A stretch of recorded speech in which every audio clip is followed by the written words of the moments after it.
Et si une simple phrase menaçante pouvait précipiter le monde vers une troisième guerre mondiale?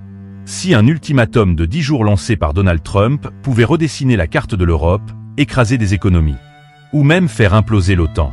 C'est pas un scénario de film. C'est la réalité. Et c'est ce que Trump vient de balancer comme une bombe diplomatique.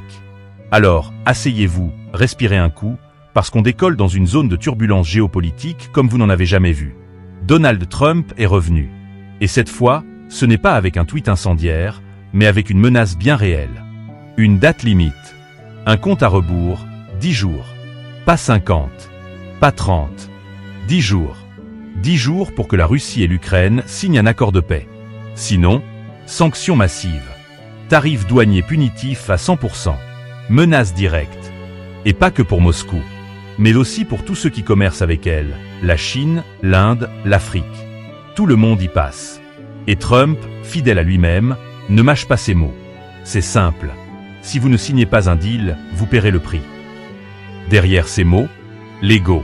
L'ego gigantesque d'un homme qui croit pouvoir régler une guerre en 24 heures. Oui, vous avez bien entendu. 24 heures. Souvenez-vous, pendant sa campagne, il a martelé sur tous les plateaux.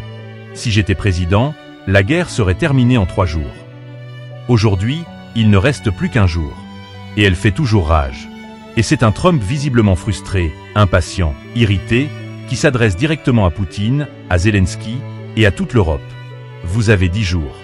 Après ça, vous en subirez les conséquences. Mais peut-on vraiment parler ainsi à un président russe comme on parle à un ado qui sèche les cours? Trump le fait. Et Medvedev, ancien président russe, a immédiatement réagi. Nous ne sommes ni Israël, ni l'Iran. Vous ne nous donnez pas d'ordre. La Russie, de son côté, ne plie pas.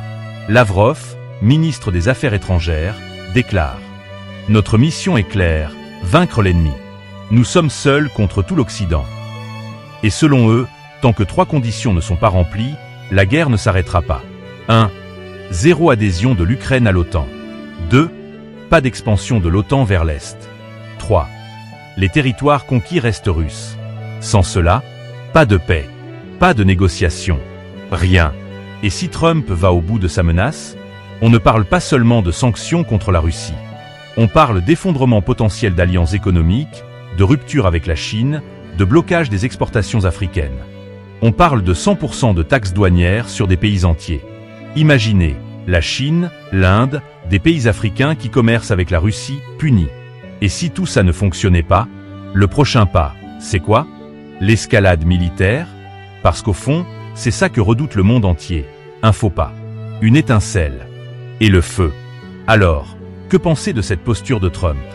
Est-ce du bluff stratégique ou une réelle intention d'imposer la paix par la force? Et surtout, est-ce que ce style de leadership agressif peut vraiment ramener la paix ou est-ce qu'il risque de précipiter le monde dans un chaos irréversible? Vous en pensez quoi? Est-ce que Trump va trop loin? Ou est-ce justement ce qu'il fallait pour faire bouger les lignes? Réagissez en commentaire. Partagez cet épisode. Et n'oubliez pas, ce que vous ignorez aujourd'hui peut changer le monde demain.